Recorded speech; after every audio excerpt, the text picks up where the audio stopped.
Set well back from County Road 24 in Lund Township, songwriter and folk singer Patty Kakac lives with her family and some pets, dogs, cats, and an old horse named Tiger. Patty grew up on a farm south of Alexandria, the youngest of 10. That life experience can be heard and felt in her music. She has been writing songs and performing all her adult life.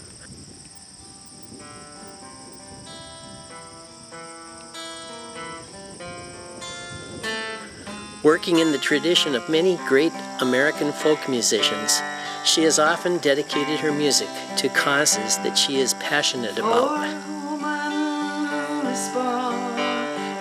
The earth in her soul knows the colors that make life begin,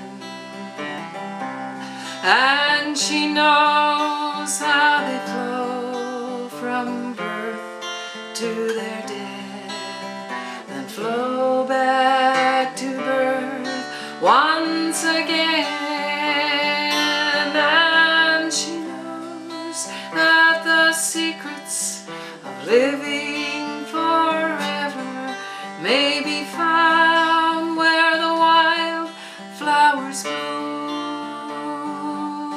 So she rests herself there at the close of a day.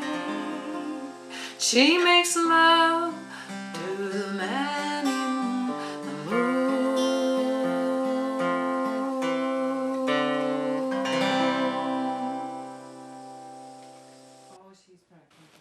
I had a visit with Patty recently where we talked about her music over a fresh cup of egg coffee.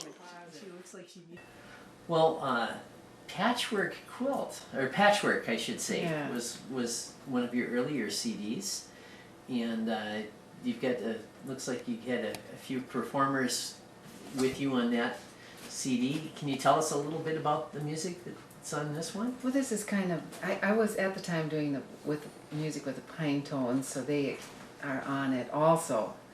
And it's so, it's folksy, bluegrass, a little bluegrass, a number of songs that I wrote, and then there's a couple that the Pine Tones wrote.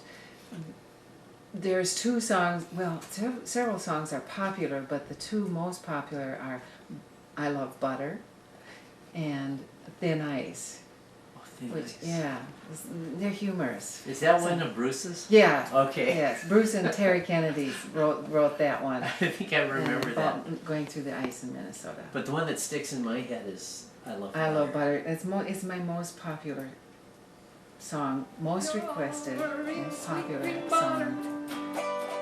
Butter in the morning, my toast and jam. Butter in the evening, some potatoes and yams. I can eat anything, yes I can, if it's all smothered in butter. Which is funny. Do you have some songs that might be perhaps a little more poignant or that have been real popular too? Yeah, that's what I kind of like to be known for is songs that come from the heart, touch people's hearts. Yes. And well, on Patchwork we have the Love of Letting Go is about adoption. Oh, right. People. Can you share with us a little bit about the inspiration for that? Well, my husband and I adopted our daughter Maggie. She's our only child, and shortly after we adopted her, it was an open adoption.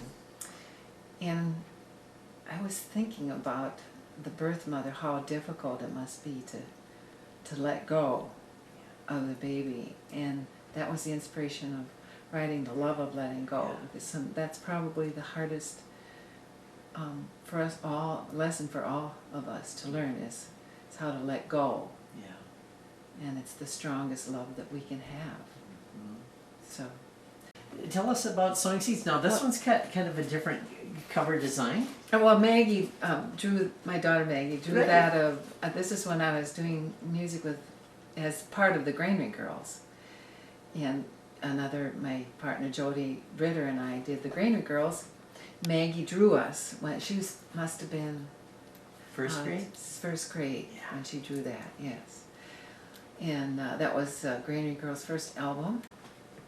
And then, well, let's see, the Morning Glory Waltz is a song that was inspired by a couple of friends who died of AIDS, and then another young man who died of AIDS, and he loved to grow morning glories, and I thought, what a nice way to write about somebody using the flowers. Yeah, there was a song on patchwork, I thought. I'm trying to think.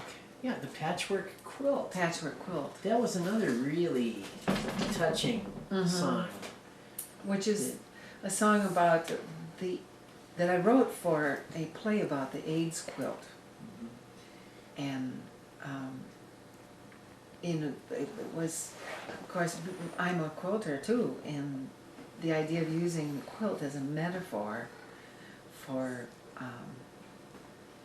pulling people together is, to me, very appropriate. And the love that I saw people put into these quilt pieces was amazing. Yeah. And people are very touched, especially those who have had loved ones who've died, are very touched by the song, the patchwork. And the idea that our community is made up of people of all different walks of life. And Yes. We're all unique.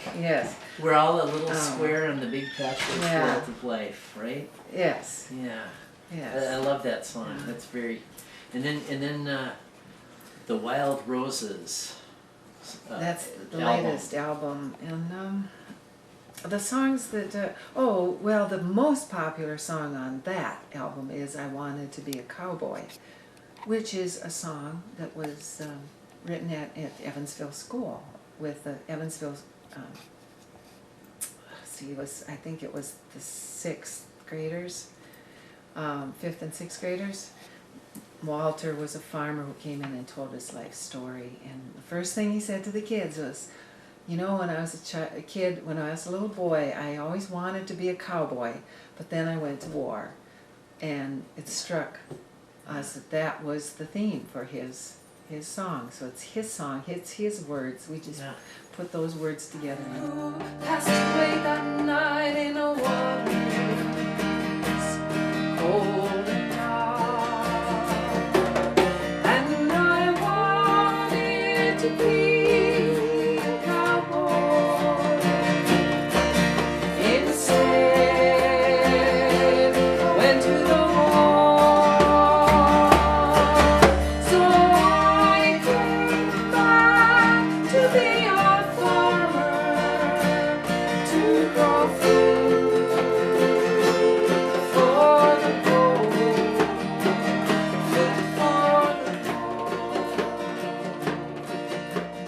That was a really interesting project. You know, can you tell us a little bit about that project where you and Jody worked with the school? And for a week to work with the kids to write songs, but what they write about is the elders from the community are brought in. They tell their life story to the kids, and through their life story, kids learn so much about history. It becomes real to them. And then the kids take their story and make a song out of their life story. And at the end of the week, the project, there's a community celebration of place where the songs are sung, kids sing the songs, the elders are brought in and honored. And it's a very wonderful program.